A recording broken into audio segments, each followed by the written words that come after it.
The UK has voted to leave the European Union. That was the official referendum announcement nearly 2.5 years ago, and now time is running short to settle terms of the breakup. The deadline to leave?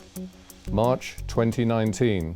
Theresa May's preferred plan, known as Chequers after the Prime Minister's country retreat, where it was put together, would see the UK remain closely linked to the Brussels bloc, but many aspects of it were rejected by EU leaders at an informal summit. Everybody shared the view that while there are positive elements in the Chequers proposal, the suggested framework for economic cooperation will not work. Britain's Prime Minister then went on the offensive. At this late stage in the negotiations, it is not acceptable to simply reject the other side's proposals without a detailed explanation and counter-proposals. Since then, intensive talks have been taking place behind the scenes to find a settlement. If they can't settle on an orderly separation, the UK faces a no-deal Brexit. That would mean tariffs on British EU trade, hold-ups at ports, and even possible airport chaos. Some people say that no deal is unthinkable. Wrong. What is unthinkable is that this government or any other British government could be bullied by the threat of some kind of economic embargo into signing a one-sided deal against our country's interests.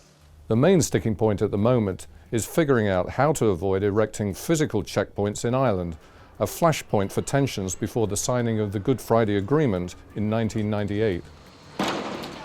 The Irish border is a central issue because Ireland is staying in the EU, while Northern Ireland is leaving, along with the rest of the UK. And such a separation would normally require customs and regulatory checks on goods moving from one territory to the other. The EU has suggested what it calls a backstop, under which Northern Ireland would follow EU rules until an overall trade agreement with the UK could be agreed. We need to agree on how to avoid a hard border between Ireland and Northern Ireland for many reasons, for political, human, and economic reasons. But some British politicians say this backstop would effectively create a customs border inside the UK itself, running down the Irish Sea, something Theresa May says no British Prime Minister could accept.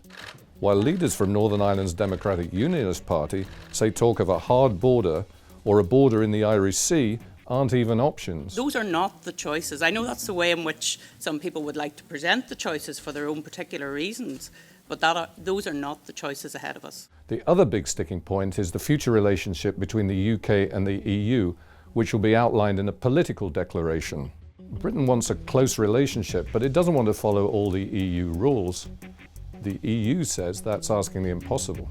I will not overturn the result of the referendum, nor will I break up my country. If the two sides can reach an agreement, it will have to be approved by the European and the UK parliaments. If that happens, the UK will leave the European Union in March 2019.